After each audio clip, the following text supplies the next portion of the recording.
Welcome to my channel, Exploring Thailand. I'm your host, Bill.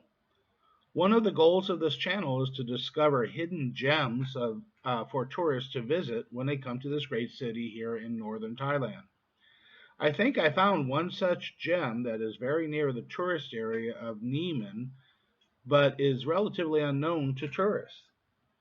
In this video, you will hear my commentary about the complex as I discover it, and you will then hear some of the research I discovered after I returned home. The majority of the websites I found online about the temple pretty much have the same information. Today's video is my visit to a 15th century temple called Wat Jedyod Royal Temple. Please forgive my Thai pronunciation. It is terrible, I know. King Tilakarat, king of the Lanna kingdom from 1441 until 1487, built this complex.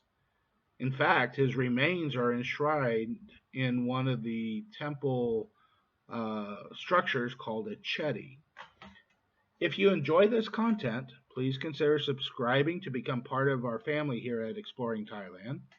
Click on that like button to show me that you appreciate the efforts placed in the video. Turn on the notification bell in the upper right hand corner of the video to see when new videos are posted. Finally, leave me a comment or two telling me what I need to improve upon, what you enjoyed, and anything else you would like to add. So let's continue on with the video. I hope you enjoy it. This is your host, Bill, from Exploring Thailand, and I am here at Wat Jedyod Royal Temple, which is near my home. Do this here. This is the entrance gate to this temple. I don't know anything about it. It's my first time here, but I wanted to share it with you. Now, you'll have to pardon my swinging around here because I'm just walking here. What I wanted to do with the channel was introduce you to places that were not commonly visited by tourists, and some of these temples aren't. But I wanted to do it a little differently. I wanted to have interviews with people who were in the know of what was going on at these locations, and that has proven to be difficult. So then I decided, well, I'm going to try to do, sorry for the swing around. I was going to try to just do interviews, and that's proven to be difficult. So I'm not sure what to do other than just film raw video and talk to you this way. And that way you can kind of experience what I'm experiencing. Now, if I'm going to go into a museum, there'll be another part of this video, or it might be a separate video depending on how long this one is. There's a nice, beautiful tree. But I'm trying to think how to put this. If I go into a museum, I'm not going to show you everything because I want to encourage you to come to Thailand, experience these things for yourself. And if I show you everything, there's no need for you to go to that location. This is what I'm looking at, this big brick building. Just a quick little story there. You can pause this and read this if you want to, if you haven't read it already. But we got this big stone building. Apparently, Buddha came to this spot. Oh, hold on. There we go. During one of his trips, he stayed here for, I think it said 7 days. It rained all 7 days. So the Naga, which is a snake, a hooded snake, put his hood over the Buddha to protect him from the rain. And that's why this is here. I'm not going to climb up in there, and sadly, I can't show you clearly what's inside there. But there's a statue of the Buddha with several snakes at its feet. Um, it's it's an old building. You can see the brickwork, how it's kind of sagged and been rebuilt a little bit. Quite an interesting structure. And then the base of this, it seems like the bricks are even older, or at least they're a different kind with the old mortar. And then in front of this, I guess, used to be a pond filled with water, but now it's empty, of course.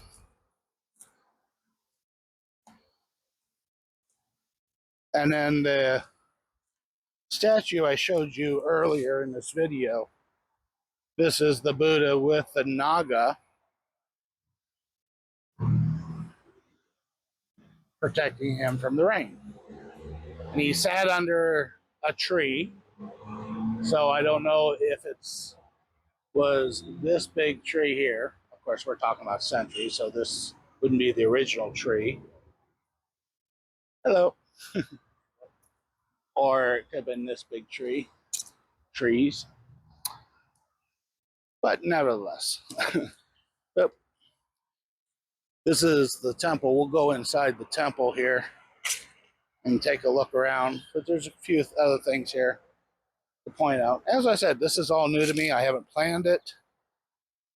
I'm sure I'm going to probably do some editing and cutting as we go.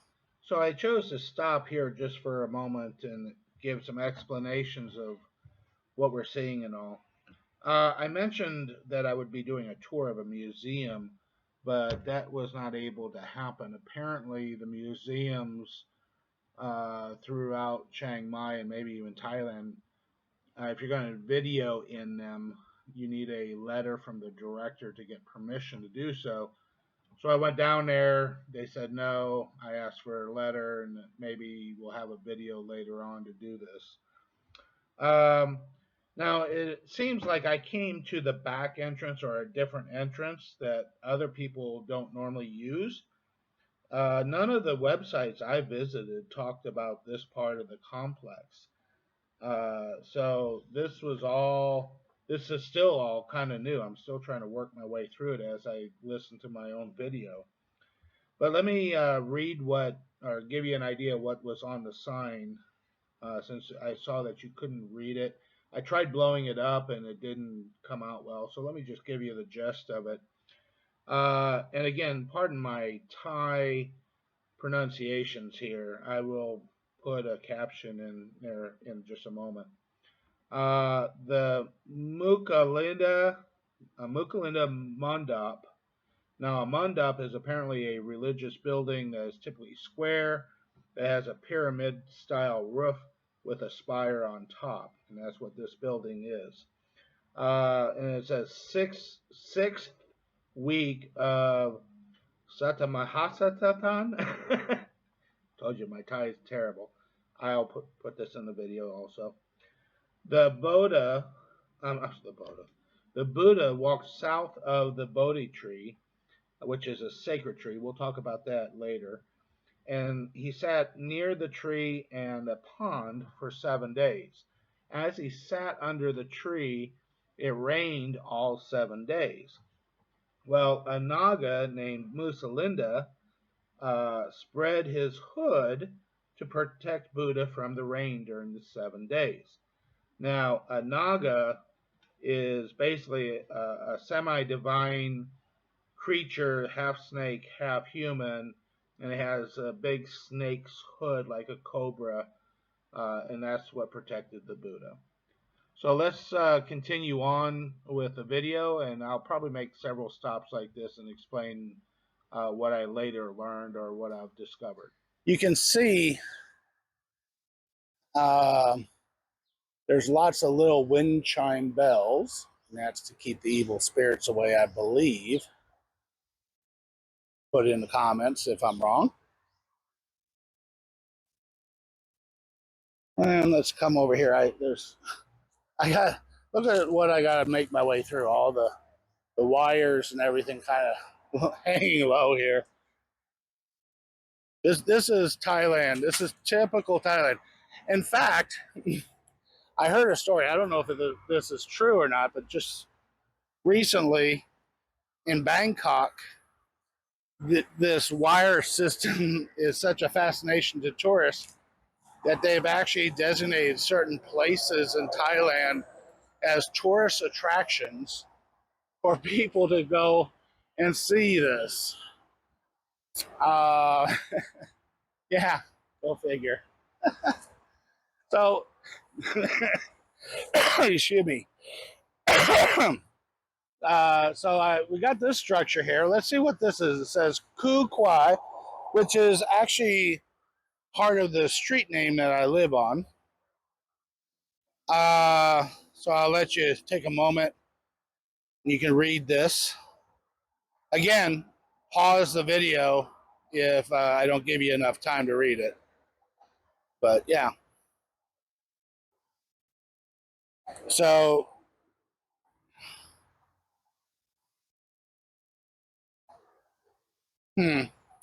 not quite sure. Sorry. I was reading it as pointing it down. So these were Buddha offerings and such. You can see, I don't know what that is. I come down this little hill here. They look like burnt offerings, but or stone. They've been there for a while. You see the little Buddha right there. So, dead pigeon, which is not a Buddha tenant. It looks like it died running into something. Again, old bricks. You see the top is collapsed.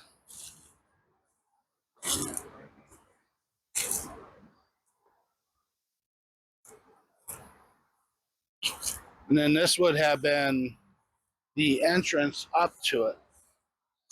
I'm assuming it looks like it would be. So let me just pan real quick here. Come back to that little temple thing in a moment. So apparently there was a building here,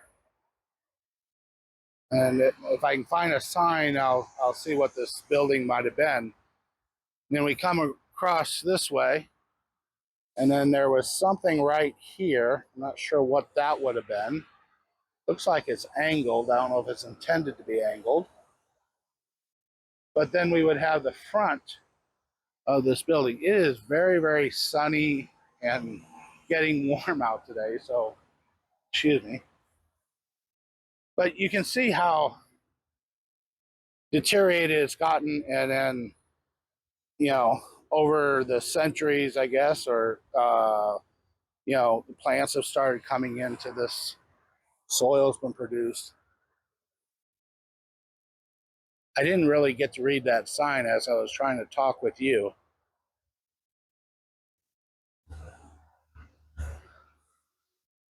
And we're coming up on 10 minutes on this video, so I am going to stop it. Oh, I just saw something kind of unique.